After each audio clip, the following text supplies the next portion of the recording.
Good morning guys! Good morning po everyone! Good morning mga kwato! So for today's video, isi-share ko lang po yung video niya.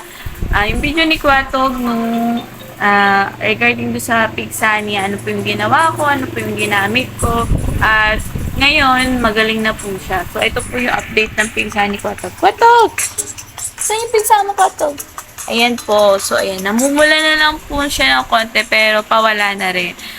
So, sa video po na to, i-show ko lang po kung ano yung ginamit ko na gamot. Hindi ko na po ipapakita yung video nung una na sobrang pula niya, sobrang namamaga. Dahil pagka medyo hindi maganda yung nangyari kay Kwato, hindi po ako nag-upload ng video dahil hindi ko po magawang i-upload. Pero pag after naman po, magaling na. Tsaka ko po na isi-share. Dahil sure na ako na okay na si Kwato. And dahil ang kulit nga po ng batang ko. Nanakal ka! Bad yun. Oh, bad. Ayan. So, bilang nanay po kapag po may mga something na hindi maganda nangyari sa anak. So, kapag di kayo sure pa, check up yun na. Pero yung kay Kwatog po, dahil dati nagkaroon na po siya ng pigsa sa gitna ng mata niya. So, malapit sa gitna, between sa noo, between sa these two eyes po. Nagkaroon na po siya ng pigsa. So, dahil medyo malapit sa mata. So, pina-check up ko po. So, nung pina-check up ko po, so malaki po yung nagastos ko. 500 sa check up. Then po yung sa gamot na antibiotics, 3 beses kami binabote. Nagkakahalaga po siya ng 600. So, halos 1 So, dahil yung pigsa na tumubo na naman sa kanya is malayo naman po sa mata. Hindi naman siya medyo nakakatakot. Pero namamaga. Ayun po. Muntik ko na ulit siya ipa-check up.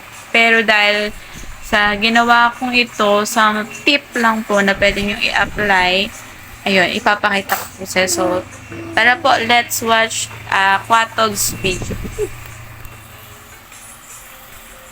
Ayan nga po yung itsura ng pigsa ni Kwatog nung medyo hindi pa siya magaling. Dati kapag namamaga po, ang ginagawa ko lang po ay nilalagyan ko na warm compress kasi yun po yung sabi sa akin ng pedya para po mabilis na pumutok at lumabas yung nana. Then, tsaka po nililinisan ng manis na tubig at betadine at nilalagyan ko po ng gasa kaya lang tinatanggal niya. So naisipan ko din po nalagyan itong Calmoseptine ointment. Ito po kasi yung nireseta sa akin ng pedya niya nung nagkasugat siya sa kamay. So mabilis naman pong natuyo at gumaling. Kaya tinry ko rin po sa pigsa kahit wala doon sa indication na pwede siya doon. Pero nung tinry ko okay naman po. So ayun, naka-less po ako sa check up at saka sa pagbili ng antibiotic dahil kawawa naman din po yung bata kapag laging naka-antibiotic. Ayan nga po, so napahiran ko na. So, sobrang kulit nga po niyan dyan.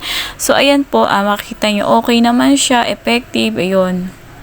Pwede nyo nga rin pong i-try or i-apply yung tips na shinare ko po, pero paalala lang po, kung hindi po kayo sigurado at worried, nilalagnat po yung anak nyo, pa-check up na lang po natin sa doktor. So, yun lang po. Maraming salamat po sa panonood. Bye!